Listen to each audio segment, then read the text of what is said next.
Aujourd'hui au programme, la toute nouvelle Citroën C3 pointe le bout de son nez et Alfa Romeo nous prépare un mastodonte SUV, évidemment. Bienvenue à tous sur la chaîne Octane. Retrouvez une nouvelle vidéo tous les jours résumant l'actu automobile. Alors n'oubliez pas de vous abonner pour ne rien louper. Voici la toute nouvelle Citroën C3 qui pointe le bout de son nez. Après 7 ans d'existence sur le marché, la troisième génération de cette citadine malicieuse au chevron se retire pour laisser place à une nouvelle version qui n'aura rien à voir. Rendez-vous fixé le 17 octobre à 13h15 pour la grande révélation de cette nouvelle C3. Sur les premières images, on peut dire adieu aux courbes et aux feux à 2 étages. Le nouveau modèle adopte une allure cubique et surélevée comme un mini SUV en pleine croissance. Ces feux en forme de C anguleux ouverts vers l'horizon nous rappellent le concept Oli. Et cette nouvelle C3 arborera fièrement le tout nouveau blason de Citroën, mettant ainsi de côté les artifices chromés de sa devancière. Bien sûr, elle sera uniquement en 5 portes et mesurera tout juste 4 mètres de long. Sous le capot, on aura le choix, un 3 cylindres turbo 1 litre de PureTech, et oui, 100% essence ou micro-hybride, avec des puissances allant de 100 à 136 chevaux. Et pour les amateurs d'électrique, la iC3 sera proposée avec 2 configurations moteur-batterie.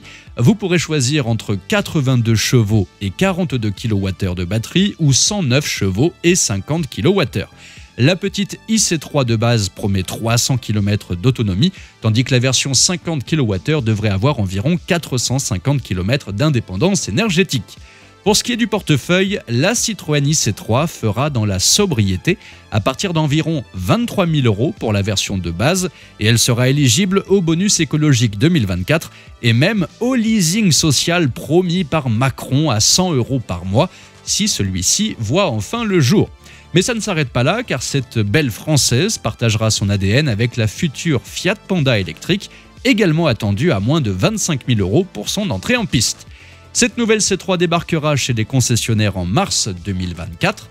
En tout cas, chez Citroën, on est optimiste puisque pour accompagner le teasing, ils nous disent « Oubliez tout ce que vous savez à propos des voitures électriques ». Une sacrée promesse, n'est-ce pas ? Passons maintenant à Alfa Romeo, la légende italienne qui semble bien décidée à donner vie à un SUV de plus, mais d'une envergure majestueuse, qui pourrait bien devenir le navire amiral de la gamme. Il y a quelques années, sous l'ère Marchionne, ce projet ambitieux portait le doux nom de code de Castello. Hélas, faute de finances, il sombra, plombé par les ventes timides des Giulia et Stelvio qui n'avaient pas apporté le cash nécessaire pour donner vie au reste du plan. Mais voilà qu'aujourd'hui, tel un phénix renaissant de ses cendres, l'Alfa Romeo iSUV se profile à l'horizon avec un possible débarquement entre 2027 et 2028. Un atout de taille pour hisser le bichon vers les cieux du premium à l'échelle mondiale, un objectif cher aux dirigeants du groupe Stellantis. Le regard tourné vers les horizons américains et chinois, mais sans délaisser l'Europe bien sûr. Face à lui, les rivaux ne seront pas des moindres, BMW iX, Lotus Eletre et le tout nouveau bijou promis par Alpine, une bataille qui s'annonce épique. Sous son capot, que de l'électrique est prévu, avec une architecture en 800 volts qui promet des recharges à la vitesse de l'éclair et une autonomie frôlant les 800 km. Reste à convaincre les alfistes de rouler en silence. Finalement, ce sera 4 SUV pour l'arsenal Alfa, un petit B SUV dont le nom reste dans l'ombre, le ravissant Tonale, l'incontournable Stelvio et ce gigantesque futur vaisseau amiral. Néanmoins, n'oublions pas les racines sportives de la marque. Ne serait-il pas merveilleux de voir émerger de gracieuses berlines, agiles comme des danseuses ?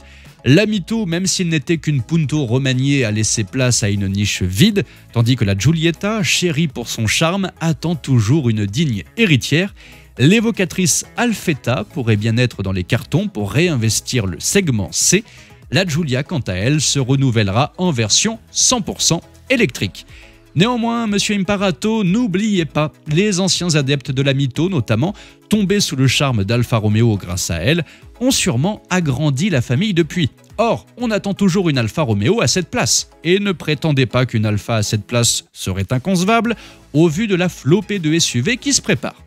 Et vous, qu'en pensez-vous? La future C3 sera-t-elle celle qui popularisera l'électrique en rendant cette technologie quasiment abordable sans avoir besoin de se tourner vers la Chine? Et une Alfa Romeo à cette place, bonne ou mauvaise idée? Dites-moi ce que vous en pensez dans les commentaires. Merci à tous d'avoir suivi cette nouvelle vidéo. N'hésitez pas à vous abonner, à activer la cloche des notifications pour être sûr de ne rien louper, liker, partager et vous pouvez également venir nous rejoindre sur notre compte TikTok. Ciao!